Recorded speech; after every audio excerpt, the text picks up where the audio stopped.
Alright lads, let's get back into it. Oh, it's quite a sombre affair after that funeral in the last round. Let's see what happens this time. My biggest concern is still the possibility of an invasion from the north, but anyway, let's chew through these issues, eh? Briefing on the current diplomatic situation. Yeah, well, this is exactly right. The Blue Mansion in Lockhaven hosted us for the important diplomacy gathering. The door opened and David Visci, once a lecturer to me, now the Minister of Foreign Affairs, gently made his way towards my desk. May I sit down, Mr. President? Leave the formalities aside, David. Please, take a seat. Right, I'm still getting used to your new position, Anton. He slowly sat down, taking care not to aggravate the arthritis in his knees. He'd always had an air of gravitas about him, and old age had only served to deepen that. After he settled himself, he regarded me with delight, his blue eyes sparkling. Look at you, Anton, the 4th President of Swordland. What a privilege for me. I still remember the first day you took my class at the Dire University of Culture, and remember how hard we worked on the Agnolia trade agreement together. Countless late nights at the ministry to finalise, so it was an experience to be sure. We signed our best trade deal yet with a good slew of trade advantages over Agnolia. It was even somewhat unfair from my point of view. Somehow the inexplicable ebb and flow of life has led us here to positions where we can change the course of history.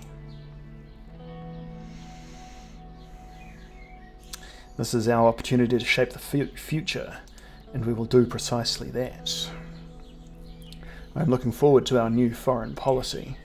He started coughing again, this time for longer. How is your health, David? Oh, I haven't had any big complications except the usual after that heart attack earlier this year. It's probably just a bit of COVID. The health complications aren't a hindrance to my work, of course, but thanks for asking. And how is the Rain family?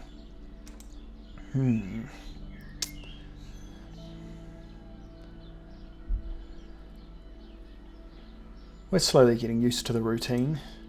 As time passes, I realise it more. Family is the most important thing in life. We must take care of them. The door opened. Josef and Lucian joined us for the briefing as the tall case clock hit the hour mark. Peter, however, was missing. I wondered if he was late from all the drinking he did at the party in Lockhaven. David Visci says, "We'll talk more later, President Rain. Welcome, everyone." How was your travel to Lockhaven? A little bumpy due to some turbulence. I arrived via a military cargo plane that landed at Lockhaven International.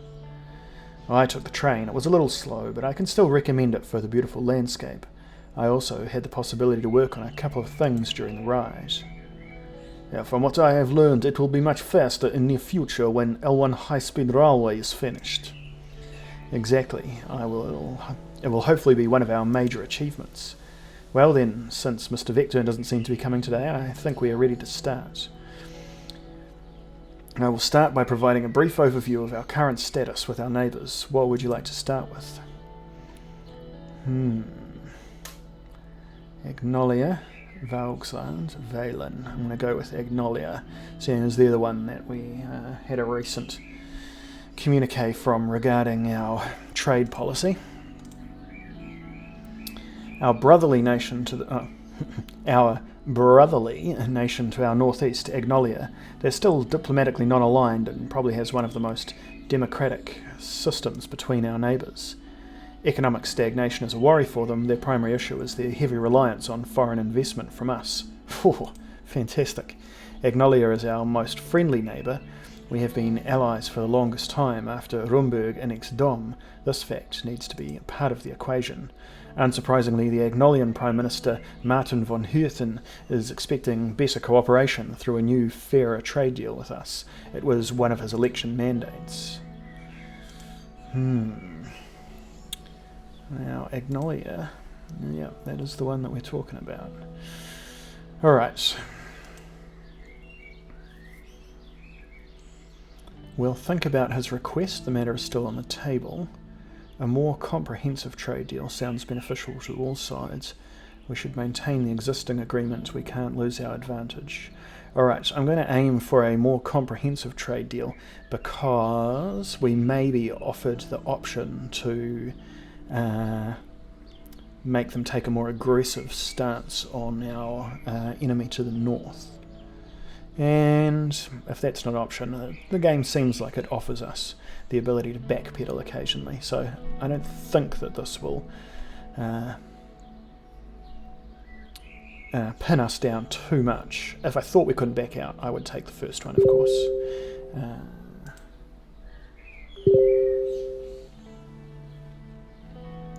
A more comprehensive trade deal sounds beneficial to all sides. Both sides should gain from it, but Agnolia has more to win than us. They want to protect their weaker industries, which we are profiting from selling our goods to. Additionally, the latest numbers indicate that currently 1 million Agno-Swordish citizens live in the Angland region of Swordland, which creates a link between foreign policy and our internal affairs. These people have suffered socioeconomically, which led them to crime and other problems. In addition, a relaxed immigration policy was one of Agnolia's main requests, which is unacceptable. Most of the migrants in our country haven't even assimilated into Swordish culture. Adding more won't help. I'm sceptical about relaxed immigration. Those of you who watched the earlier policy setting video might remember that we decided that we needed to restrict immigration because of two major factors. One was internal dissent, and the other is we want to help the economy. So, although there is an argument to be made that relaxed immigration can improve the economy due to the moving about of talent, our economy is not at that stage yet. I would much rather have the free market bring up the minimum wage naturally, and us drop the minimum wage, the legal minimum wage, so that we can get as many people into work as possible, but also they'll be achieving above minimum wage theoretically due to the restriction in labour supply, and that way the negative consequences of having such a low wage might be mitigated, potentially. That's how I'm hoping things will work out anyway. You should be. We have already witnessed several society-shifting waves of migration. We should remember that we promised to tighten our immigration laws in the election campaign. Exactly right. Alright, let's learn about Valgsland. Our cousin of old across the Marchian Sea wishes to have good relations with us. As we all know, Valgsland is a socialist republic aligned with United Contana. They are an important regional player. Right, good relations with us despite the financial differences, that's fine. Economic policy differences. It's also the most significant sea power in eastern Merkapa. We had hostile relations with them after several wars in the 19th century, which we wouldn't want to experience again. Well, as I discussed in the geopolitics episode, we're not going to be trying to invest in a navy of any kind, so if we have good relations with them and they dominate the waves, then that's perfect. That means that none of our enemies can come at us over the sea unless they break our diplomatic relation first. Recently, the relationship has warmed up thanks to Emmerich Hegel. As a result, diplomatic talks can be conducted in the future. It's not easy to forget the Great Fire of Conriar. Thousands of lives were lost that day. Breaking the ice with Valskans could be good if we are to rise diplomatically. We shouldn't take any sides between the regional powers. This is completely false. No, we want to gain as many allies as possible. And we want to tie our objectives and their objectives together, so we're definitely going to approach them. I agree they could be potential allies in my opinion. The situation in the region necessitates that we find allies. I would definitely sign a free trade agreement with Valgsland on equal terms if it brought them on side diplomatically. They haven't been in good relations with us for the past 200 years. Recently, they have also joined the Communist Continan Security Pact, subjugating themselves to United Contana. Well, that's terrible. That is a problem. On top of that, territorial issues flare up between Agnolia and Valgsland because of Helgeland Island. The Swedish Navy is very concerned with this volatile situation. Well, if it turns into a biffo, we're not going to get involved. Unfortunately, billions of Swedish Ren worth of cargo is transported close to Valgslandian maritime borders on the Markian Sea and the Grey Strait. This causes significant risks to our imports and exports in the case of a deterioration of relations. Yeah, that's a hell of an issue. All the more reason to maintain good relations. Still not enough to motivate us to create a navy. The strait is of high strategic value to us. We can't expect the worst. Well, although the strait is of high strategic value to us, the fact that these two are the only options, I think I'm going to pick the second one.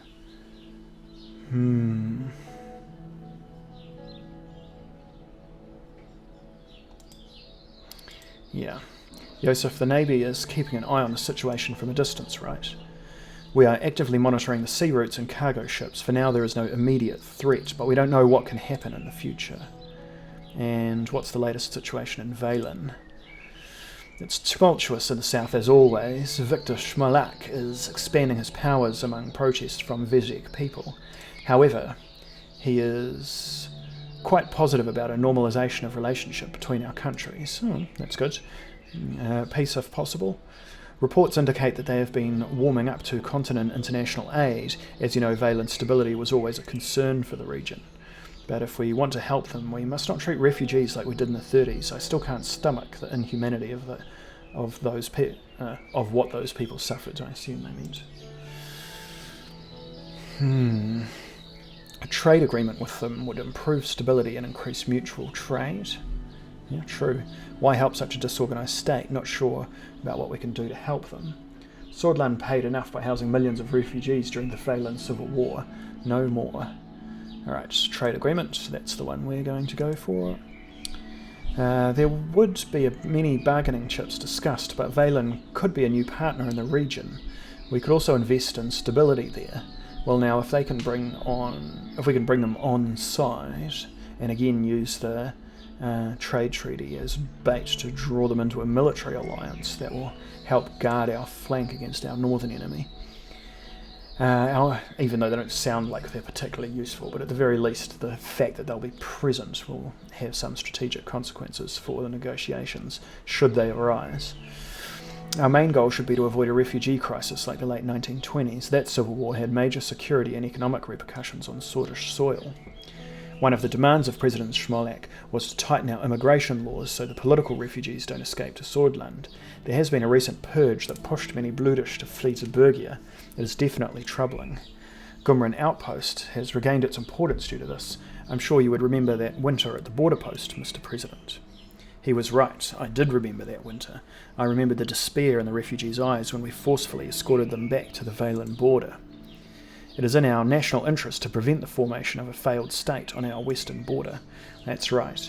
And here there is a conflict between humanitarian and pragmatic concerns. If the state is slowly becoming more authoritarian and the premier, whoever he is accruing more power to himself, we could make the argument that this is a destruction of the political rights of the citizens and therefore something that ought to be avoided. And I am open to that argument. However, if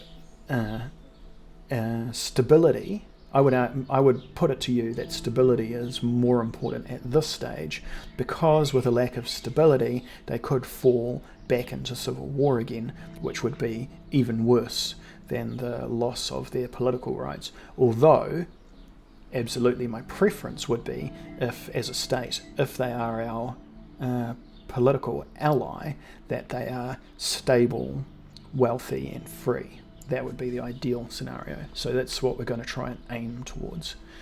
Valen has been increasingly aligning itself towards the Communist Alliance. Another point to analyse. Yeah, see, well, this is terrible. We can't have that. If they are... But here's the thing. If they are a weak state and they do align themselves with the Communist Alliance, it should be fairly easy for us to prod them in their weak spots and collapse their regime. which is a terrible thing to do to a nation, obviously, but then they shouldn't have become our political enemy if that isn't what they wanted. Two important neighbouring countries remain, Lesbia and Rumburg. Which would you like to hear about first? Well, let's do Lesbia first, seeing as Rumburg's our enemy. Now, these are the guys that it's our highest priority to ally with. Our southern neighbour is aligning itself more and more with Arcasia. Lesbia is currently led by President Patricio Alvarez. They are the jewel of the continent and the second largest economy in Merkapa. Though wealthy, Lesbia suffers from excessive economic inequality. Our past relations have been great, but during the last decade their investments to Swordland dwindled due to our instability. Right, well, once we correct that, hopefully it'll all come together again. Allying with the richest regional nation could be beneficial. Obviously that's true. Lesbia is a sleeping giant. We should not awake them. Well, that's only if they're our enemy. They keep turning a blind eye towards the region, thinking that Lesbia is above it all. Nope, we want an alliance with them. It could be, but it could also mean that we draw closer to the Arcasia bloc and near the Arcasian Treaty Organisation. Alright, let's have a quick look on that and see what they are. An intergovernmental military alliance between 14 countries, primarily led by Arcasia. The alliance aims to bring all of its members together in a united economic defence framework against the CSP. Wow, the historical parallels are blindingly obvious here. With ATO's strategic military alliance heavily consists of countries with capitalist economic structures. Its aim is to counter the influence of United Kontana around the globe and protect Merkapa from the expansion of socialism. Recently, ATO has become increasingly focused on increasing the nuclear protection as the new military weapon has advanced through to become part of warfare. Oh, fantastic. I would definitely join ATO if it allowed us to gain nuclear weapons. Because then we would be impervious to invasion, because if they do invade us, we're just nuclear capital, and that's that. I'm certain that the recession has a lot to do with their retraction of investments. Once they see that money isn't the picture, they vanish rather quickly because they are capitalists. Odd. I would have thought that the extremely cheap material elements of our economy would have been snapped up eagerly by their capitalist entrepreneurs, so that once our economy starts to come back around again, they can get a bargain on all of the factories and whatnot. They have shown a selfish attitude during the Valen Civil War by closing their borders and funneling refugees to cross into Swordland. Lucian cleared his throat. Our values are too different with Lesbia. It would be hard to see eye to eye. The capitalism of Lesbia is inspirational to me. Look at their economic power. Yes, that is the correct option for us. At this time, everything comes at a cost. In Lesbia, the cost is wealth inequality, but business people are getting richer and richer. Well, there's a Pareto distribution of wealth in every economy, even the most severely communist ones. So there are hundreds of very privileged oligarchs who invest inside and outside of Lesbia. Some made significant business investments in the cities of Benfi and Valgen. And here we go. What's the situation of Rumburg? Well, the situation is an absolute shit show. My priority here is to, if we are able to, gain a strong military advantage over Rumburg. That's my number one priority. Number two is to build an alliance of states against Rumburg and against the CSP, the whatever it's called. There's no hyperlinks. Continent Security Pack, that's the commies. And then the third priority, if we can't establish our first priority of having a massive overmatch, I would prefer to have a 3-to-1 military advantage over them if at all possible, because that will give us that will open up the availability of us invading them rather than the other way around. If that's not possible, then I want to have a balance of power with Rumburg such that they will be dissuaded from invading us. And if we can draw them to a diplomatic and military standstill, then hopefully that will allow us to leverage our more efficient economy to build up all of the wealth and power, and that way, eventually, over the long term, the strategic advantage will swing to us, and we'll begin to be able to bully them. Maybe, even in the long term, take some more revanchist actions, like returning territories that were lost in the last war and that kind of thing. Now to the most troublesome nation, Rumburg, a constitutional monarchy led by Queen Beatrice Livingston. Let's have a look at her, shall we?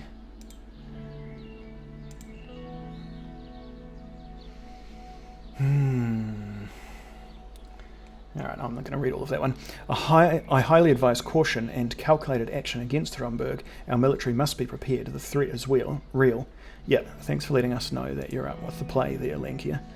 What does Wishy have to say? They are strong and have the motivation, as well as the means to damage us. We shouldn't give them any reasons to pursue aggression. Well, the number one reason that would give them a reason to pursue aggression would be our weakness.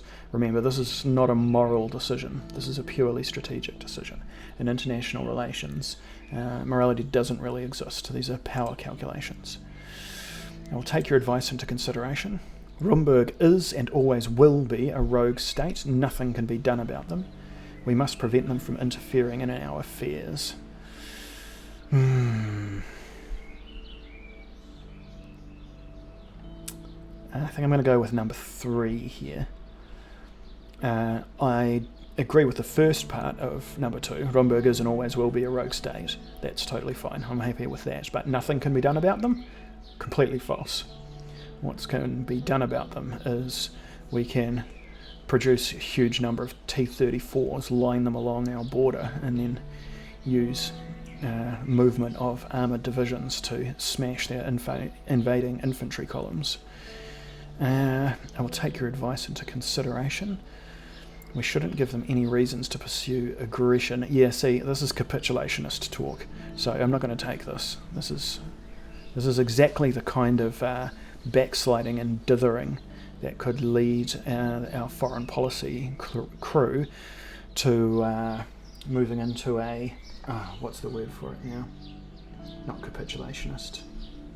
Accommodationist stance, which will only invite further abuses.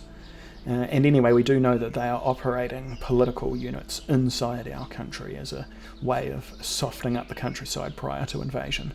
So this is the best answer, number 3. We must prevent them from interfering in our affairs. They have shown similar behaviour to the neighbouring countries before, but we must be cautious. While Thornborough openly denies such claims, their past and current actions make it clear that they want to destabilise us. Yes, obviously.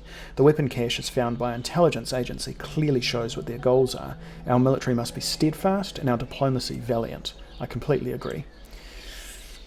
He looked stern and full of resolve. The Rumburg threat is one of our top priorities, you can be assured of that. Yes, obviously.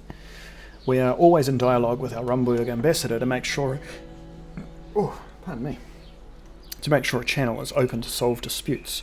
We could use their aggressive attitude against them by convincing the international community. Obviously we're going to paint them as aggressive, independent of whatever their actual actions are in the diplomatic arena. But the diplomatic arena is always sustained hypocrisy. So bringing states on side in the international community should be regarded as a matter for military alliances, not for a matter of diplomatic agreements. Lucian grabbed the Lockhaven Times newspaper and put his finger on the article about the latest diplomatic incident. Their abrupt announcement about the closure of the Rumburg consulate in Lockhaven is yet another step in their escalation. This covers the overview of the current situation. We will move on our trade choice in response to Rumburg's diplomatic escalation. The sun began to set over the hills surrounding Lockhaven. The team was ready to give advice on the new trade initiative and the response to the latest diplomatic incident in Rumburg. Peter arrived late and a little rougher than usual. It must have been the drinking from last night. What a lad. Hey there, folks. Excuse my delay. I'm sure I didn't miss anything we didn't already know. You are still supposed to be part of this meeting, also on time. Punctuality is important. We're talking about serious subjects here. Peter was assigned a task from me. That is why he's late, so let's move on. They have a point, Peter. We should have discipline in the cabinet. That is correct. Excuse me, it won't happen again. Very good. The Vice President will be part of the trade delegation, so it's great to have input on that subject, but also on the Rumburg incident. There are two issues at hand. Which topic should we tackle first? Let's do the diplomatic incident first. Rumburg Council Sir Bran Harrington announced the closure of the 120-year-old consulate.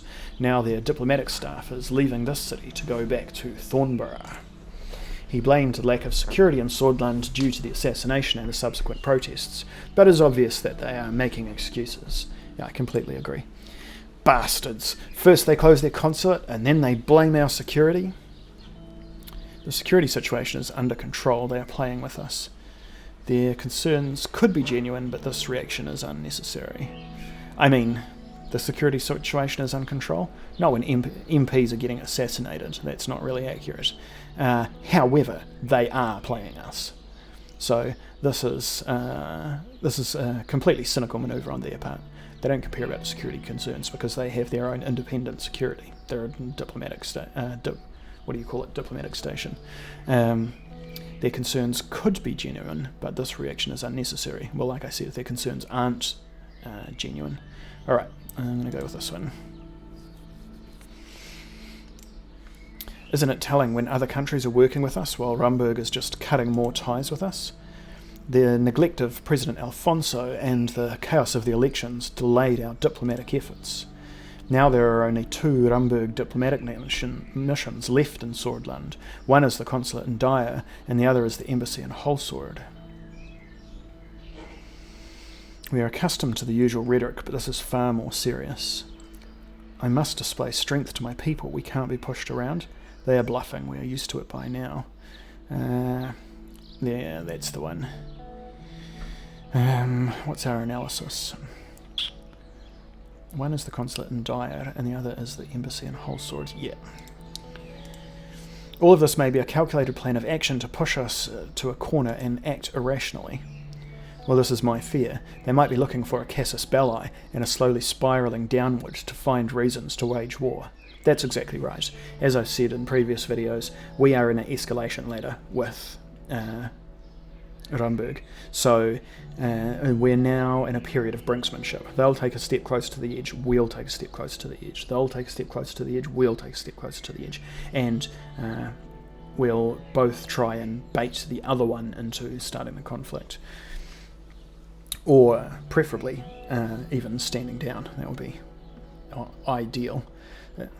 If we could really make them look like fools in the diplomatic arena by making a bunch of aggressive threats and then not following through on them, that would really be the ideal outcome, because that would motivate the other states around us to move closer to our position, I suspect.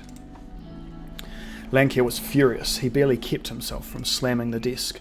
There are worrying developments like the smuggled arms and the build-up near the border. Our military must be buffed up to stand against the regional power like Rumburg.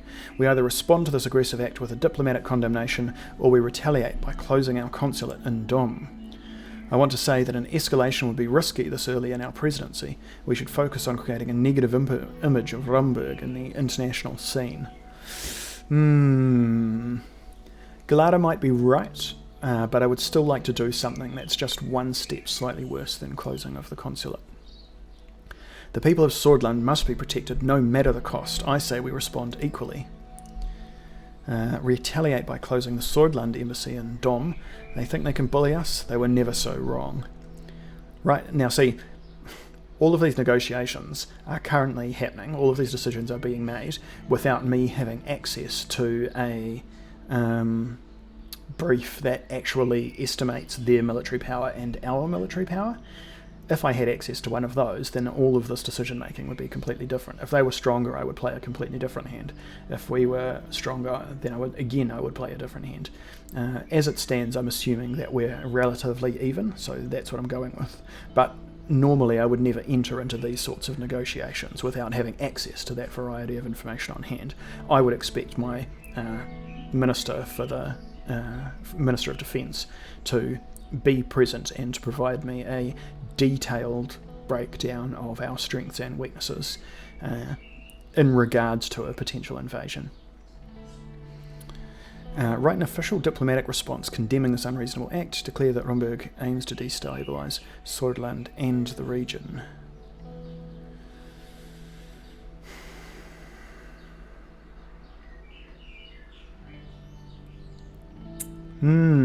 Well, I would like to do both of these. Close our embassy in their region and also condemn them in the international diplomatic community. I'm going to do this one because we actually have the facts on the ground. We can prove that this is the case. Whereas this one, closing the embassy, I mean, at the diplomatic level it would be a tit-for-tat manoeuvre against them. And that has something appealing about it. But on the other hand, if we keep our embassy open in theirs whilst simultaneously condemning them, I think that kind of gives off the air of confidence. As you wish, Mr. President, I shall begin work by immediately informing the Minister of Foreign Affairs and Trade. Swaying the international stage is the key in long-term strategy. I wish we had reacted more strongly. If we don't confront them, they will keep escalating the situation. Yeah, but if we do confront them, they could keep escalating the situation as well. I, on the other hand, am glad that we are taking the more cautious road. If I'd known it was the cautious road, I wouldn't have taken it. Oh well. Let's move on to the trade initiative. Our primary goal will be to successfully sign a trade agreement with one of our smaller neighbours. We have two options with our trade initiative: start of new negotiations with our old partner, Agnolia, and forming a new cooperation with Phelan. Okay, let's figure out this Agnolia deal. First off, the reason behind this option is more diplomatic than economic, although of course we can't forego the added economic value. Agnolia is an old ally and a valuable trade partner. Pardon me. The point we are at with the early negotiations is around steel trade. They are demanding that we buy their steel for a higher price. That is because they think the deal is far too unbalanced as it is. Their second main demand is a privileged access to our agricultural market. If we are to fulfill their demands in return, they are offering a full alliance with Swordland against Rumburg. Perfect. Listening to these demands, I was extremely sceptical, but if this is what they're offering on the table, then I'm going to go for it, absolutely. Looking at the current advances of Rumburg near our borders, having a coalition against Rumburg would prove extremely useful. Obviously, there will be consequences for entering a full alliance. Mainly the issue here is around the Helgi Islands. Now I hadn't considered that. Valgsland has clear intentions on taking over the island one way or another, and entering a military alliance with Agnolia will make them furious. Fuck. Yeah, see, look. Due to our naval weakness, we really can't enter into a shooting war with Valgsland. I want to state my support for their decision to stick to our old ally Agnolia. Even though I disagree with their demand to relax immigration, we have cooperated with them on many issues in the past. Agnolia is a solid partner for us. David and the President worked on the previous comprehensive trade agreement in the 30s. There are obviously subjects that we still need to tackle, like our economies, the traded goods, and what to do with immigration. My opinion is that this is a good deal and we should go for it. The new Agnolian Prime Minister is trying to improve the existing relationship. The downside is that we would need to make concessions, a reality of any trade deal. 1.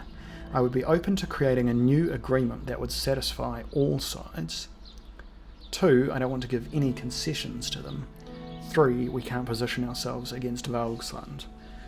Well, I would be open to creating a new agreement that would satisfy all sides, except we can't position ourselves against Valgsland.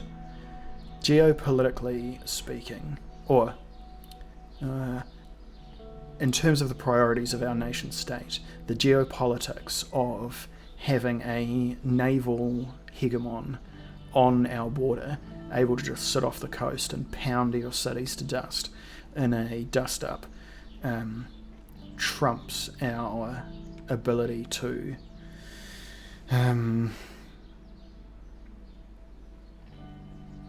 I was going to say it trumps our economic concerns of wanting to make money from our old ally. However, having them as an ally on hand would be extremely useful. So think about it like this. At the moment, it's a 1v1, us versus the northern state. I'm assuming that, given the current state of diplomatic relations, neither Valgaland nor Agnolia would get involved in a border conflict between us and Rumburg. However, if I sign this alliance/economic treaty, it would be a 2v2, because if Rumburg attacks us, then we will use our diplomatic alliance to draw Agnolia into the fight, a thing that we would enjoy. However, with Agnolia focused on the land war, Valgsland will take the opportunity to seize the islands unopposed with their superior navy, and then, having done that, Agnolia will call on us to declare war against Valgsland. Then Valgsland will send their navy south down to where we are, and then we will be fighting a border war then that will open up a second front, and we don't have a navy strong enough to be able to defeat the Valgslandish navy, therefore losing us the conflict. So, from a geopolitical perspective, I don't think that we can do this deal.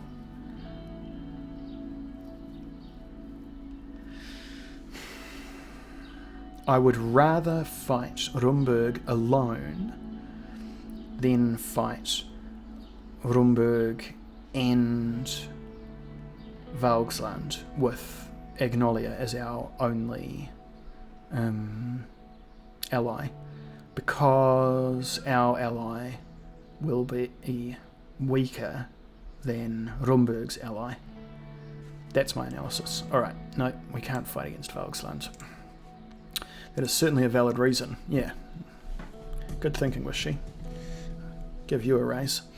If you decide that Agnolia is a good option, another point is that they have a very democratic system. After the recent elections, the PM has a mandate to arrange a fairer deal with us. Maarten van Hoorten also is an avid supporter of relaxed immigration. Yeah, not our priorities. Since we said we would tighten the immigration, he might be reluctant. Regardless, if we're going to increase our regional influence to previous levels, we might need to make amends with our neighbours. Ultimately, the decision will be up to you as always. Okay, tell me about the trade deal with Valen. Alright. Dealing with a fractured country like Valen has its positives and negatives. Although it will be lucrative in the short term, there are risks associated with dealing with such a country. They are proposing a co-investment project and a no-tariff agreement. They are also offering oil in return for attracting foreign capital interests from Swordland. Yeah, okay, well these are all worthy of investigation. Co-investment projects? Yeah, potentially worthwhile. Depending, that's just purely a free market decision. Can we make money on those? Great, well then we'll do it. And a no-tariff agreement? Certainly worthwhile. I don't know what we buy from them, although we do have a strong agricultural sector. They are offering oil in return for attracting FDI from Swordland. Yeah, so that's fantastic. If they have oil and we have wheat, we will give them our wheat for their oil. And if they're looking for capital investment, then theoretically we might be able to buy enough of their oil industry that enough of the profits can be extracted from their industry and returned to us. In fact, I would even make it, if they allow themselves to make a free market agreement that is so high that our domestic industries are capable of investing so much in their oil industries that we can eventually make a hostile takeover, or at the very least just kind of, take control of the boards of their companies. That would be amazing. However, it is possible that there will be international ramifications for getting closer with a country like Valen.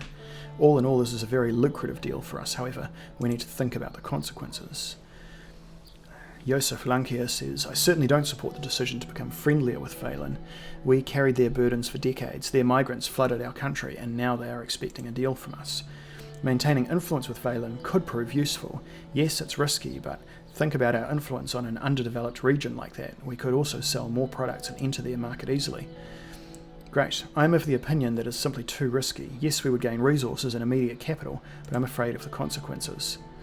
I think the return is too lucrative to pass on regardless of the risk. The migrant crisis was one of the reasons behind the destabilisation of Swordland. I'd like to point out that it was due to Phelan. Yeah, but we can just close the border. If we wish to go forward with the deal when the time comes, there is the topic of immigration to consider. Victor Schmolek is a known isolationist. Our promise to tighten the immigration will increase the likelihood of the deal. He believes our borders need better security. Oh, fantastic. So we all see eye to eye then. Not a problem. I personally don't like the idea of getting too close to Phelan. Me too. Agreed. I still think we should give it a try. Since we did not promise to align with neither East nor West, double negative is a bit of a mind bender there, it's very likely that their concerns would be more around the deal itself. We also need to consider the effects of our economic doctrine plan. The fact that we are headed towards a market economy will have an influence. Good negotiators optimise the interests which make the differences become trivial, allowing both sides to reach a deal. Remember, according to our country write-up, one of the advantages that we have is our strong diplomatic negotiations team. Very true, Mr. Victern. We have a lot of time to prepare for the scheduled visits to Valen and Agnolia. I believe this gives us a brief overview of our current options. Our trade delegation will begin work towards the end of the year. We expect a final negotiation and the signing to happen next year. I'm very much looking forward to visiting Stahlport and Raklavitz with party animals like David and Simon. Well, that concludes our meeting. Thank you all for coming. Very good then. Whew, that was a good breakdown. I enjoyed that analysis, lads. I hope that I'm making myself really clear about the importance of what they call a thalassocratic nation. That is one whose main power is its ocean forces versus the land forces. This is very much the historical parallel here is obviously United Kingdom versus the continental powers. Now I want to look at this one here and then I'll do the news. What do you got for us, buddy? Young Swords member claimed links to the government. A detained young Swords member in Arvery claims that he has connections to the government. We've been investigating the truth of his claims, but we're not able to find any leads. Investigation ongoing. Okay. Rumours and hearsay. I don't think anyone will pay much attention to that. What does the Whole Sword Post have to say? Emergency in Anrika, the mayor announces. Troubling news coming from the mayor of Anrika, who reported that a state of chaos exists in the city and called an emergency directive authorising him to use security powers. What? This is not good. In an announcement, Mayor Lest said, "We are reporting 20 police officers heavily wounded, 2 police stations burned down and several shot. The city is in a state of emergency and we are trying to restore order.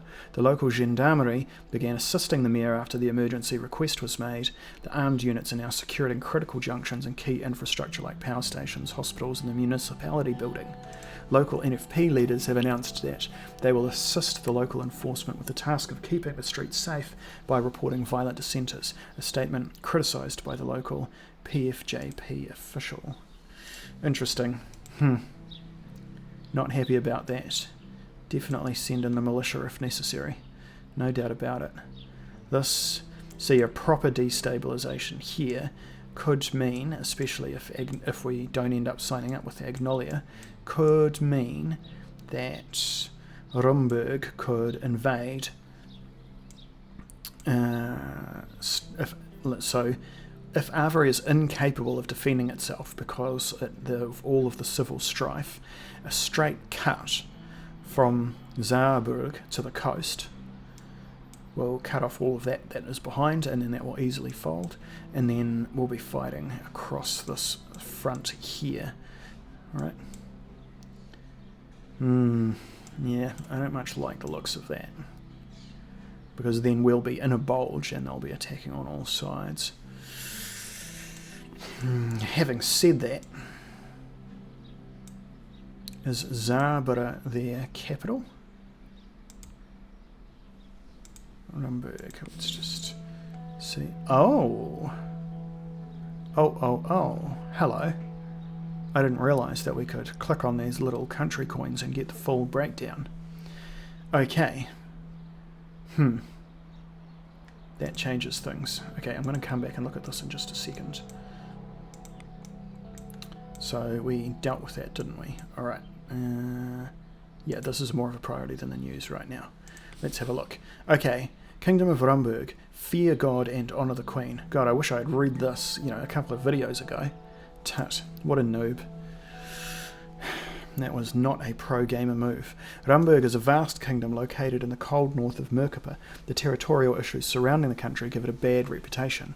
As the people Rumburgians are loyal, proud and stubborn, for centuries they have clashed with their southern kingdoms due to their disadvantageous geographic position. Their kingdom has grand global ambitions but lacks key resources to fulfill them. Population 121 million. GDP 793 billion, capital Thornborough, area 1.5 million K, leader Beatrice Livingston, military overwhelming. I wonder if that's a ratio of their rating against us. If that's the case, then I think we're in a much, much, much, much worse position than than I had anticipated, and all of the geopolitical and economic decisions that I've been making about pushing back a Rumburgian invasion have been badly mismanaged. Constitutional monarchy relations bad. Yes, I knew that. Let's see if there's more that we can say about them. Okay. Yeah, that's history, and then this one is... After getting involved in and losing several wars in the previous century, Rumburg went through a period of rapid industrialization, collectivization, forced labour, particularly investing in military technology. During this period, Rumburg's military industry rose to a rival Arcasia, and a resultant economic development resulted in some improvement of the standard of living. After suffering extensively during the 15-day war against Swordland, yeah, in your face, pricks, we'll do it again too. The country also developed the world's first automatic rifle, the AK-47, which became the most popular weapon of the continent in the 20th century. That's right. In 1921, Beatrice Livingston acceded to the throne on the death of King Alfred II. The Queen's rule started with the controversial annexation of Dome and expanded Rumburg's borders further south, starting what Queen Livingston calls the Great Unification, which seeks to take back old lost territories and unify ethnic realms under the kingdom. Following the socialist revolution in Valgsland, the Queen cancelled her father's plans to form an Eastern Merkpan Pact with Valgsland and instead started warming up to Arcasia by establishing important trade deals. Despite the Rumburgian government's claims, the country is believed to have been heavily involved in both the Valen Civil War and the Swordish Civil War. Okay. They have a strong economy, few political freedoms. Thanks to the heavy promotion of sciences and military technology, they experienced a very rapid technological development and are believed to possess significant experimental weapons. Despite being home to resource-rich areas in the north, Rumburg imports enormous amounts of raw materials to fuel their massive military industry. It is a member of the Organisation for Merkpan Economic Development. I wonder if there's anything we can do to disrupt those raw material flows. I tell you what, some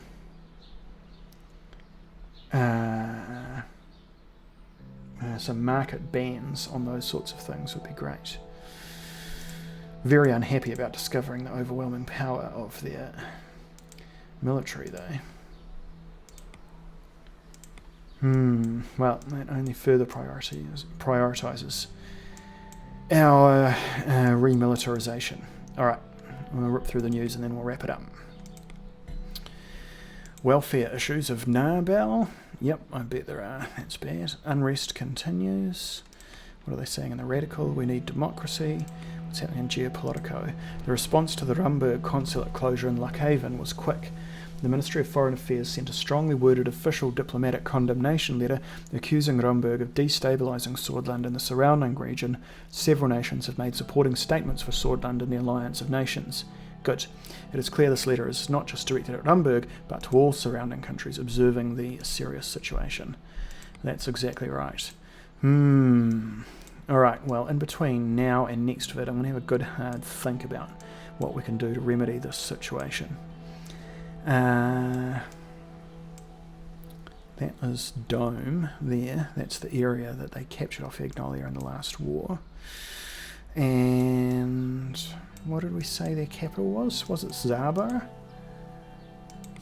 Capital is Thornborough. Any of you see Thornborough? Meryton, Athol, Willems, Millsborough, Krimstad, Murden, Datford. Yeah. See, if we did have an alliance with Agnolia, Agnolia would be very keen on taking Dome, and if that was the case, we could take this gap between the Tranquil Sea and Laren if we were capable of rushing some armoured divisions forward here and seizing Zarborough. I suppose starting with a siege is not really the right military strategy, but at the very least we could neutralise it to discover what else is going on. I would like to be able to zoom the map out a bit further and see what's going on with the rest of the stuff. How can I get a report on what our military is? Experienced generals, large reservists, internal security, outdated equipment, military interference and politics, gendarmerie under defence.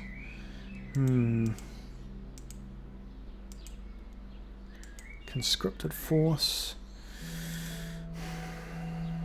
Yeah, see, we don't just have a straight decision maker's brief that says a conflict with Rumburg would likely end in a loss in 4 days, or a loss in 15 days, or this is the likely invasion route, or something like that. Tut. Just goes to show you the importance of intelligence, eh? Anyway, enough moping. We'll take it to the next time. Don't worry, we'll get him next time.